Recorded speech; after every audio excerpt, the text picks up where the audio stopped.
Okay. It is recording now. So far, we have no attendees. Okay, so perhaps we will wait for about 5 minutes, Mayor, maybe 10. Sure. Good, then I'm going to go check my email and look for the thing the chief mentioned. Okay.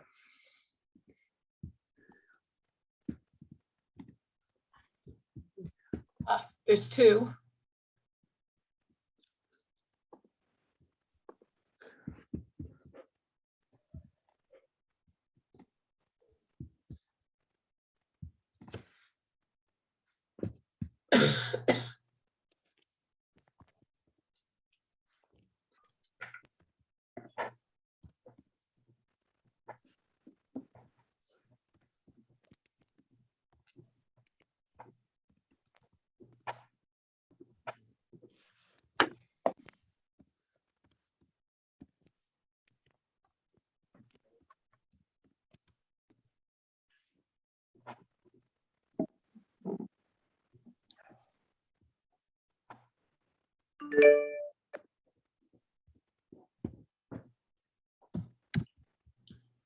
Chief, you want me to read these 5 to you in the order in which they appear?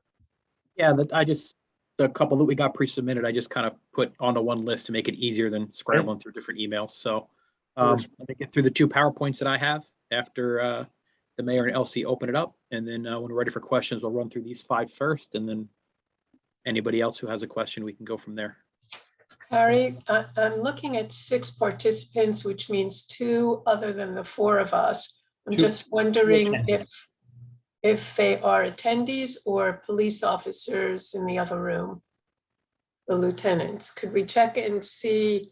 I think whoever the moderator is should be able to see if they're. No, it's nobody here. Okay. Captain Corbello is showing in his they're own actual image. attendees then. Right. They're Okay, people. great. Elsie, you're flickering in and out. And now she's not doing it. And you're muted. There you go. It's 5 of us on in total. I see 5 of us on the screen. So it's okay. I guess it's 2 other because it's at 7. So there's 2 other persons. 8. The captain's on here now as a panelist. Okay. So let's wait till 7:05. Perhaps we'll get a couple more. It is 7:06, Mayor. Oh, my laptop's saying 7:03. Yeah, my desktop says 7:03. My laptop says 7:06. My phone says 7:03. So who knows? It's a time machine. Oh, my phone says 7:03. My computer says 7:06. Yep. I guess we'll wait 3 more minutes. For what it's worth, I got 7:03 too, Mayor. I'm with you. I guess the distance from my house to your place, Elsie, is about 3 minutes in time. Relativity. It's interesting.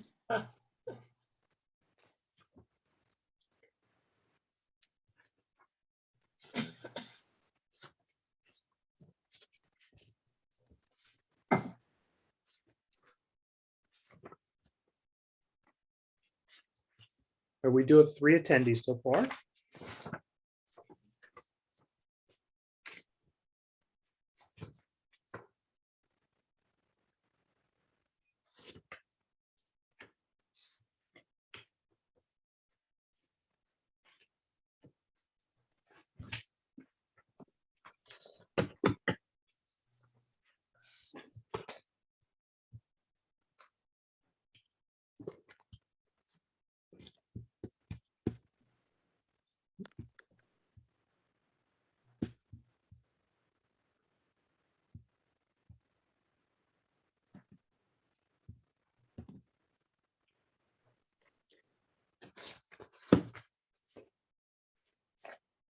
All right, I'm gonna go right into this at 7:05.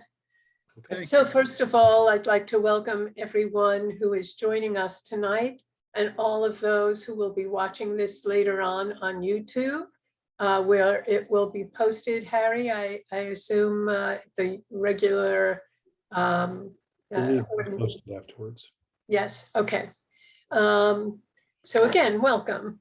This is the third in our series of quarterly presentations from our police chief, so that we can keep our residents informed of progress that's being made in the police department. And I believe tonight there'll be a good deal of time spent talking about training programs. Harry Glazer, who is our public information officer, will be emceeing tonight's event. And he has copies of all the questions that were submitted ahead of time, and will be asking those questions of the chief as we proceed. At this point, I'd like to ask our councilwoman Elsie Foster, who is the chair of the council's Public Safety Committee, to speak for a few moments about our police department and tonight, and then we'll go right into the program. So Elsie. Thank you, Mayor. Welcome all who's in attendance and who will be watching later. Thank God for technology. We don't have to pile on at the same time. We can always go back and get our information as needed. Well, the police department has been busy since our last forum. They've been busy all summer. We had the Junior Cadet Academy this summer. The kids had a blast with learning new things and getting involved and having the helicopter come to town and, you know, the K9 unit and what have you. So they've been having a really good time learning some of what the day-to-day of a police operation is. And it's been informative. And we're happy that we have a police force that engages our youth in that kind of way. Also, they have been busy with, they have been phenomenal during Hurricane Ida. They work countless hours in making sure that our residents are safe and that they're protected. I know many of you are aware that we had this huge sinkhole that opened up in town, and the chief was on 24-hour watch pretty much, because the emails never stopped coming in, or the text message, I should say, never stopped coming in. And we stayed on top of it, working to make sure that our residents that needed to be evacuated, that evacuation happened. Our residents that needed to supplies and to get in and out of their homes, that happened as well. And it was all to the huge part, the success came through the police department coming in and helping out wherever they could, and to keep all of us safe. So again, I applaud our police department for always here, always thinking outside the box, always keeping our residents safe. And I'm really happy for that. Progress continues in our police department. It's not utopia, we're not all there yet, but we continue to work on building a better Highland Park. And that's their goal and that's their aim. And they have been working really hard over the summer, not just the summer, but ever since the two guys in charge, our Chief Abrams, and Crivello, they have been working really hard to change the dynamics of the police department, to make it a much more welcoming place where people can come in, ask questions, get assistance, whatever questions / concerns that they have, and making sure that that meet and greet in the community happen, that the officers are out there and they're getting engaged with the community, all that kind of stuff, that they're working really hard to turn things around, to keep it moving forward, to answer questions, and to get the community engagement that is much needed. With that being said, this is our third forum for the year. We're going to be having our final one in December. Our chief will let you know the date and time for that forum. And just keep sending your questions and your concerns that you may have, keep sending them in to us. And as we strive to make Highland Park a safer and a much better place for all of us to live in. With that said, I'm going to turn it over to our chief, Chief Abrams. Thank you, Elsie. Thank you, Mayor. And thank you for being the MC, Harry. Welcome, everyone. Thank you for joining us tonight on our third community forum for this year, for 2021. I'll put it out there now. December 9th will be the final one for 2021. So December 9th at 7 p.m. That's when we're going to schedule the last. That's Wednesday, Chief? The 9th is, according to my calendar, the 9th is a Thursday. So I know we had that discussion this morning, and I thought we were off by a day, but I think my math was right after all. You're correct. Thank So you. December 9th, that's a Thursday night, 7 o'clock for the final 2021 community forum. So again, thank you everyone for tuning in live, and for everyone who's going to watch it recorded. Thank you for taking an interest in your community and an interest in what we're doing here as a police department.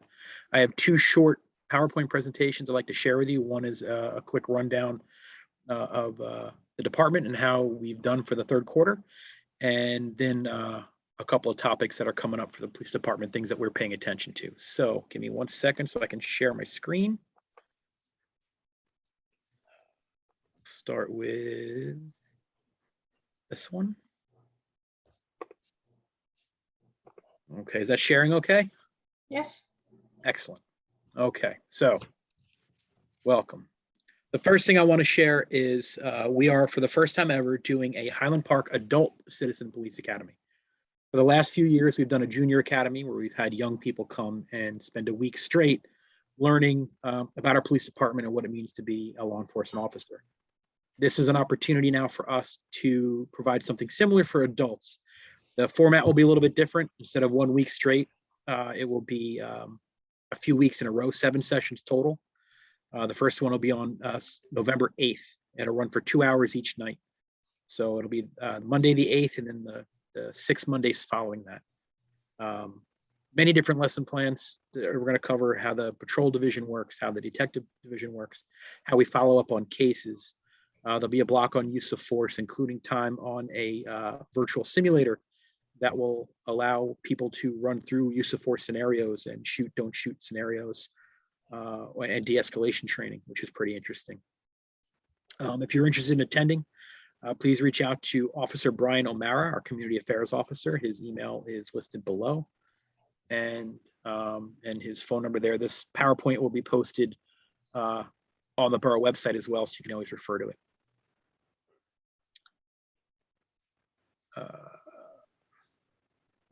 One second. Playing the wrong one. Try this again.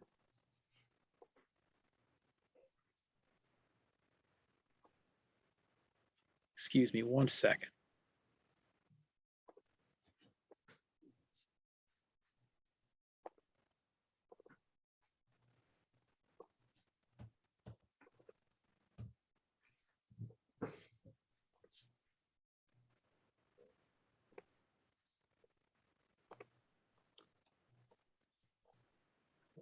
Yeah, it loaded the wrong one. I don't know why. Yeah. All right, here we go. Another event, Operation Take Back. This is a 2-day event that we're holding in town to take back unnecessary, unneeded prescription medication that you might have in your home. Medication held like that, leftover medication from an operation or surgery, or a prescription you didn't need to finish or was stopped prematurely by a doctor, is one of the main ways that young people and people who don't have access to illicit drugs find their way into that lifestyle. So we have an opportunity here to let members of the community discard any drugs that they don't want or don't need. We'll take anything that is unused or expired, any over-the-counter medication, anything like that. We will not take any needles or other sharp items. Usually we do this in the community center, but this year on the same dates as Operation Take Back, the community center is holding a Halloween festival for the kids in town, and we don't want to mix the two. So this year, the box for discarding of the medication will be in our lobby at our police headquarters. So you can just come down here on these days between 10 and 2 and drop off any unused medication that's in your medicine cabinet that you don't want or don't need. Please don't just flush these things down the toilet. It actually can affect water quality in a bunch of different ways. And we found out in the last few years how awful that really is for the environment in general. And we started doing this program instead. So you can come down here, you can drop anything off, no questions asked. You don't have to talk to anybody. You just in a bag, dump it in the box and walk out, and that's it. And trunk or treat. We are doing another trunk or treat event. It'll be October 27th. It'll be in the community center lot, which is where it was the first year we had it. If anyone is interested in decorating, again, please contact Officer Brian O'Mara, and he will help you facilitate if you want to have your vehicle there as one of the display vehicles to decorate and to give candy and treats to the kids in the neighborhood. It's always a fun time. The kids like it, the parents love it, the officers really enjoy it. Usually the fire department is out there, DPW, other borough employees. It's a good time. It's a lot of fun to check out everybody's decorations and how they do it. It's fun. So let's get into some stats for our third quarter. Chief, what time is the trunk or treat starting? I think it's at 4 o'clock. I think that starts at 4 p.m. So, okay, third quarter update for our statistics. Calls for service. You can see we run about between 4,000 and 5,000 calls a service. Third quarter this year over the summer is usually a little busier.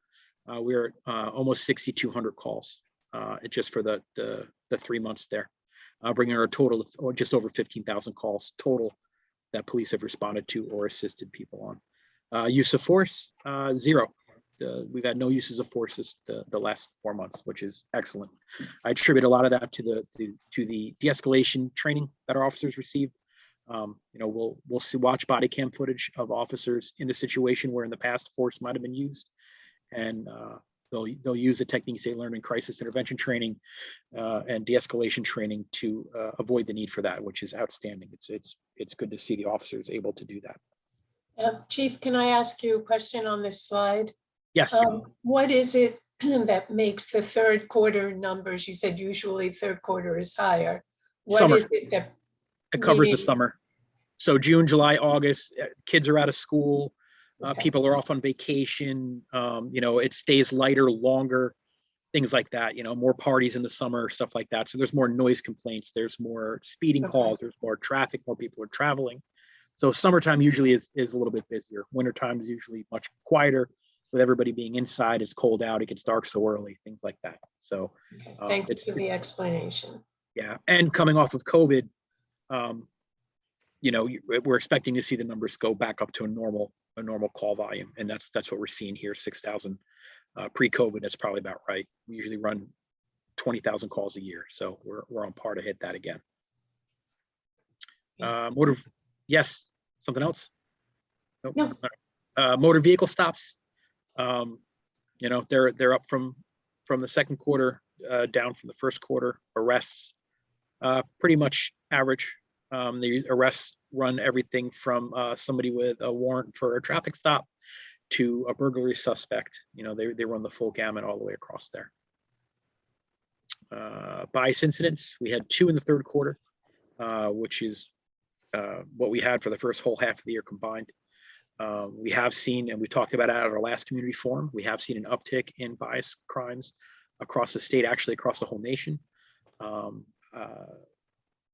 Specifically against the Asian population and against the Jewish population. I don't know why exactly those 2 are being targeted recently, but those are where our numbers are.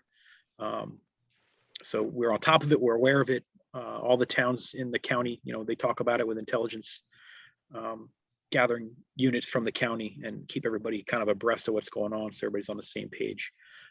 It's not a unique Highland Park problem. It's a national problem we're facing with that. Burglaries, you'll see burglaries were up third quarter quite a bit. We had a rash of commercial and vehicle burglaries early in the summer. It's attributed to 3 different individuals. We did make an arrest and we were able to close a number of cases out of that. They just came in through town early in the summer and hit a bunch of businesses and open cars. That being said, please lock your vehicles, lock your houses, lock your businesses. Oftentimes a burglary like this is really a crime of convenience. Somebody just tries a door and it's open. Somebody, tries a car door and it's unlocked, things like that. So make sure, even in our lovely little Highland Park, bring things in from your vehicle, close your doors, lock them, pay attention to your surroundings, pay attention to what's going on, and just be aware. So, but yeah, we did have a lot of burglaries, but those were mostly solved. And finally, wanted. We are in desperate need of crossing guards. We actually had one crossing guard resign today. She, the schedule didn't work for her. And so she had to resign, which is unfortunate. She was a good guard. She did really well with the kids liked her, but she couldn't do it anymore. So right now we have police officers on those posts, which is not ideal for a bunch of reasons. mostly because it takes them from doing their other patrol duties. And we are looking for crossing guards. So if you are looking for a way to make a few bucks by working an hour and a half or so a day, or if you know of somebody who would be able to do it, please contact Sergeant David Soden. His phone number is there below. He's runs our traffic unit, and he and Lieutenant Satchow would get back to you and see if you'd be a good fit for a job of a crossing guard. It's an important job. It's a vital job, especially with school in session. And we're really hurting for people. Again, pretty much across the board. I talked to chiefs in other towns, and they're having the same problems. Everybody's working. There's not a lot of people who are available to do the job.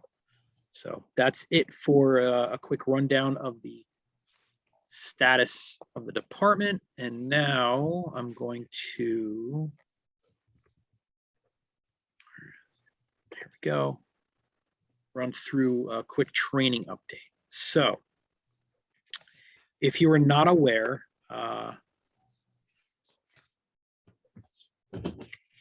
in December of 2020, then New Jersey AG Grewal disseminated a new use of force policy for all police officers in New Jersey. This policy takes effect January 1st, 2022. So we have a year from when the policy was given to us to when the policy takes effect. And that year is so the police officers can be trained in a couple of really vital areas so they can follow all the guidelines that are included in this policy. If you're interested, on the bottom there, there's a link. You can click on it once the PowerPoint gets uploaded, or you can copy it. Or if you just search for AG Directive 2020-13, the entire policy, and including the use of force manual, will pop up, and you can read through it. It's pretty long, but it'll give you a better idea of kind of some of the changes. Now, I am proud to say that a lot of the changes that are in the new policy are things that the Highland Park Police Department have already been doing. At the next meeting, I'm actually going to go through the new use of force policy as it's closer to being enacted. So make sure there's a final versions, any changes between now and then, and I'll go through it and kind of discuss that a little bit. But two big functions or factions of this new policy is two trainings that all the officers have to attend. It's mandatory training. Every officer, from the newest officer we just hired all the way up to the chiefs, have to go to this. It's 8 modules that cover the core principles from vehicular pursuit, de-escalation training, duty to intervene, which means if one officer sees another officer doing something improper, they have to stop them.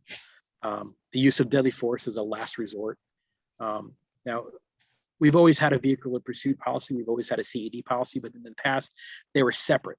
It was not part of use of force. Now they're rolling everything under that umbrella of use of force. Pursuit policy, CEDs, which are tasers, everything. The state says that the majority of the training needs to be done by December 31st, 2021. It says 31st, 2021, with a total completion of April 30th for any officers that might have been out on extended leave, things like that. So if an officer was out injured or was deployed by the military and weren't able to be here for this training, they do have a grace period. But by December 31st, 2021, all of that should be done. So in addition to those 8 modules, there are also 2 live classes that every officer has to go to. One is called ABLE, which stands for Active Bystander Law Enforcement. And the other one is ICAT, which stands for Integrating Communications, Assessment, and Tactics. I'll go into each one briefly. So for ABLE, this started at Georgetown, and it was basically, it gives officers the tools that they need to intervene on the behalf of other officers or on the behalf of citizens if an officer is acting improperly. Everybody knows what's right and wrong. Everybody knows what they should and shouldn't do, but it's difficult sometimes in an organization like a police department for a junior person to speak up and tell a senior person that they're making a mistake, that they're out of line, that they're doing something wrong. The idea behind ABLE training is to give these officers the tools, the communication ability, and the knowledge that they have the right, not just the right, the duty to intervene on the behalf of other officers or the public that they're serving. It's to create a culture that supports peer intervention, cop to cop intervention, so that something as awful as what happened to George Floyd can't happen. Now, New Jersey's had a duty to report, a duty to intervene part before, but it's never been included in the use of force policy. And now it's included in there. Now, Highland Park has had that already. We had that in our use of force policy in the past, the duty to intervene, which is great. But the fact that the whole state now is making this mandatory is really forward thinking. It's something that's happened out on the West Coast, but it hasn't been seen much here in New Jersey, but now it's mandatory.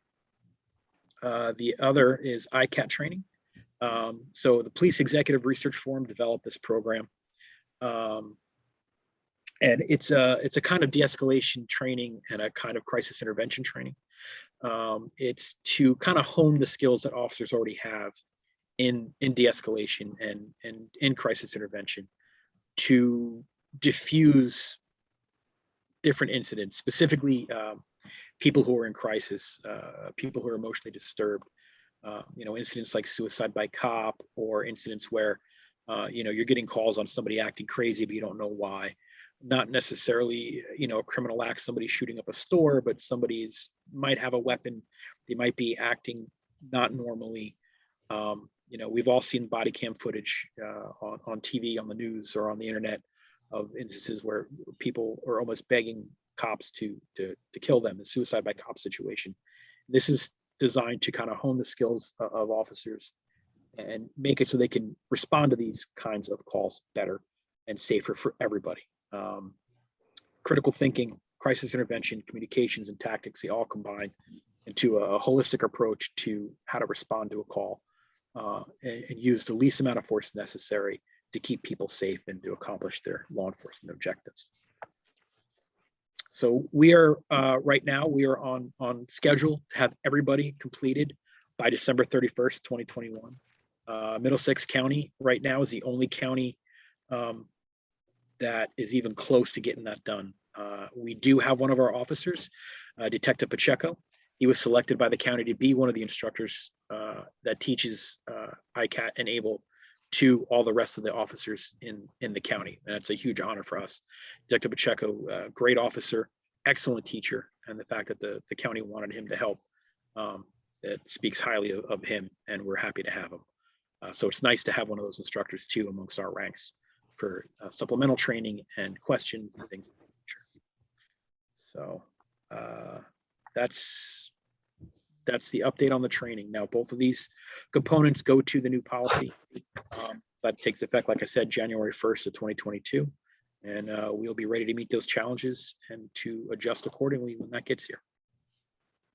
Right, let me stop that. Okay. Thank you, Chief. I Okay. believe we're ready now for Harry to start asking some questions. Yeah, we had 5 questions pre-submitted. We'll take those first, and then if anybody who is watching live has questions, they can.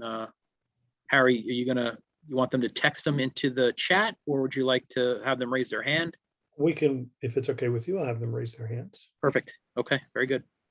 Okay, so I'm going to start with the pre-submitted questions. Okay. And the first question we have, Chief, is what does the police department do to keep vagrancy in the borough under control? So we don't have a large vagrancy problem. There are a couple of regular homeless individuals that are around town. In fact, one of them, I know I've spoken to his family. He's not homeless. He has a place to stay. He has an apartment. He just prefers to be outside and in town. We don't really have a problem with it. That one individual specifically, all the officers know them. We talk to him on a regular basis. He's generally pleasant. He listens to us if we have to ask him to move or to change location. We do get a lot of calls to check on that individual, and we always stop and make sure he's doing okay. But he's well. We have the occasional transient homeless person that comes through town. We generally don't have issues or problems with that kind of a thing. If they do come through town, they're usually heading into New Brunswick to the train station or to go someplace else or something like that. So it's really not a huge problem in our town. We do a study every year called a snapshot in time, which is put out by the state. And that's where we go out to talk to any homeless people that might be in town. And we generally only find that one, maybe a second the one regular person that we have, but maybe occasionally a second person, but they don't usually stay long. They move through and find someplace else. So.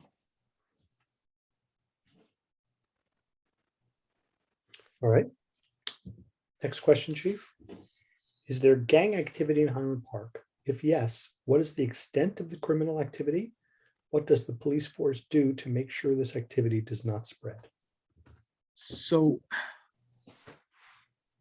there's no, I wouldn't say there's criminal activity as far as gang activity. Is there some kind of gang presence in Highland Park?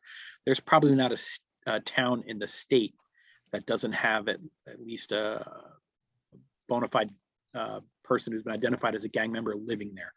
But there haven't been any problems that we can associate specifically to any kind of gang violence or gang criminality in town. We are in constant contact with intelligence unit over at the prosecutor's office and surrounding towns to stay on top of that. There's different task force that are at the state and county level that specifically cover this. And anytime that there's even an inkling of something that might be occurring near or in Highland Park, we'll get a call about it, but it's very far and few between. And I don't see gang criminal activity that's based in Highland Park.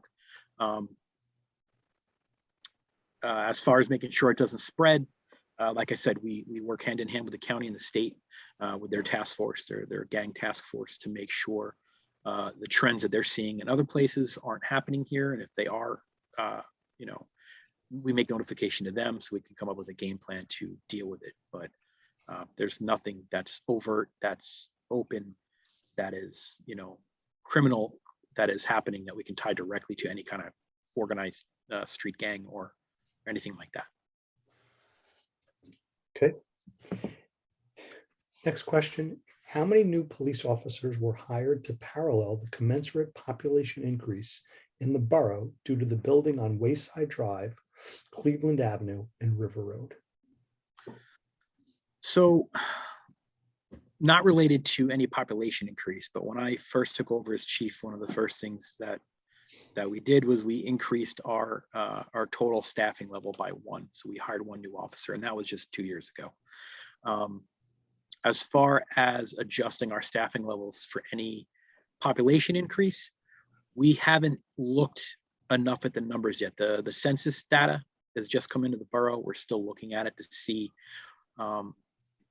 what percentage we've grown, how much we've grown. I mean, there's no doubt that there's been growth, but to look at it and see exactly where we're at so we can make any commensurate changes to our staffing levels. That work has just started. It's something we have to take seriously, something we need to really look at, but the actual work on that hasn't begun. We are hiring right now, but that's just to replace an officer who left.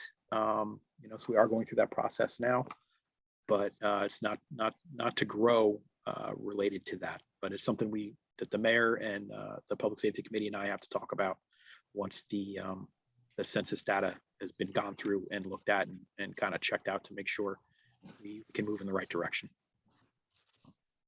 Okay.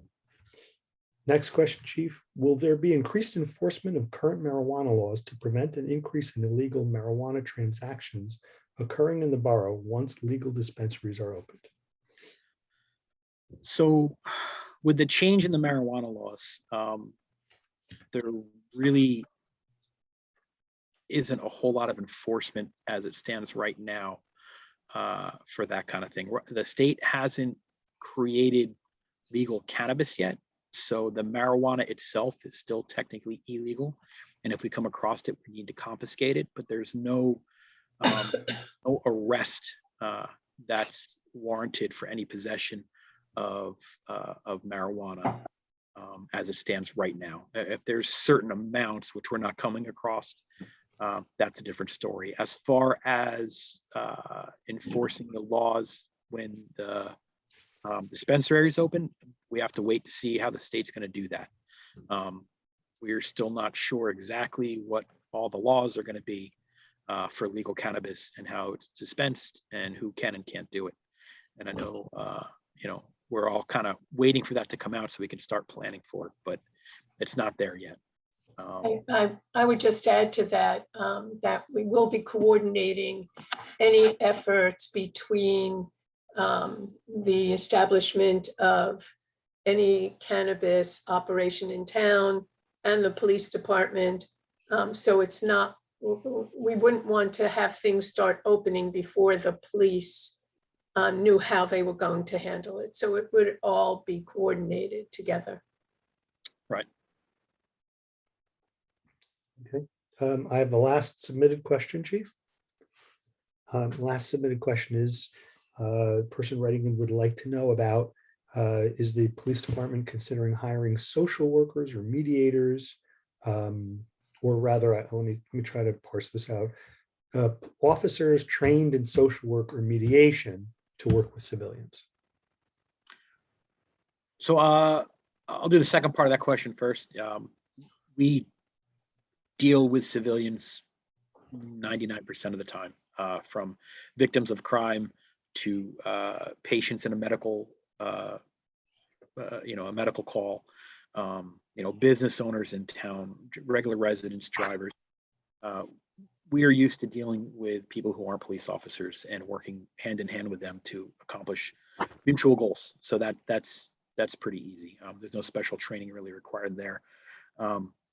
The crisis intervention training, the de-escalation training we already have, along with this new ABLE and ICAT training that we're attending, will also help. We work a lot with social workers now at the county level. We have a very good relationship with them. We call them for a number of different calls and ask them to respond. Sometimes they call us and ask us to respond until they can get there, if they think it's serious enough. So their relationship is there at the county level. We do have a borough social worker that works in the community center. We've used her on a number of occasions just for advice or make contact with somebody we were worried about. As far as hiring a dedicated social worker or a mediator to work specifically with the police department, we've talked about it. We haven't really come to a decision on the best way to implement that with the police department. It's not something that's very common, and it can be tricky to figure out how to employ them in the safest way and still get good results. It's something we're looking into, but we're not there yet. We haven't been able to nail down a whole policy and a direct way to do that. But it has been talked about, so it is on our radar. I think it's important also to note, Chief, that you also work with the Rutgers Behavioral. Right, that's the county resources I was talking about. Okay, and So right, and in one of our last conversations with the county prosecutor, we did talk about the importance of the county considering additional funding for the behavioral folks over in Piscataway, because so many of our departments do depend upon them. Right. So it is a county service. It means it's a shared service. It doesn't just belong to Highland Park. The resources can sometimes be in high demand, and when you need one, they're not available. We haven't had that happen very often. And when that does happen, they usually give us some guidance quickly, if nothing else. So we're fortunate that way. And we do have a good relationship, and they go out of their way to help us when we call, which is nice. A lot of the officers know a lot of the screeners just from using them on so many calls, and they're very good. They're very professional and they're very helpful. So we're lucky to have them. We now have 5 attendees, and I'm going to ask if anybody has a question that they would like to ask that is different from the questions already raised, or perhaps, I guess, a follow-up, that they please raise their hand now, and we'll give it a couple minutes to see if anybody has a question. So I'm asking you to do the raise hand feature, and I will. Harry, I believe also if someone is using a phone as opposed to a laptop, they can press *9. Yes, I don't see any indication that someone's using a phone. Okay, So I do not see any raised hands. okay.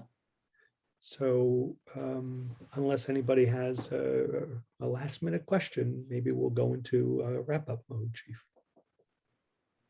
Well, I just want to say that thanks to everyone who will be listening and have submitted questions. Keep the questions coming. We're here to answer as much as we can and provide as much resources. And thanks, Chief, for the comprehensive bunch of information that you shared with us. And that the next community forum will be December 9th. So keep posted, keep looking out for that. And this is a community forum, but I still want to let you know that with the change in weather, that please walk on the sidewalk as much as you can and try to wear clothing that are reflective so you can be seen when you're walking in town. And public safety is the utmost thing. Please, please be safe. Thank you. Thank you for that wrap up, Elsie. Okay. Okay. Good night, Well, everyone. thank you. Thank you, Good everyone. Be well, night. be safe. All for attending. All right, bye. Night. Night.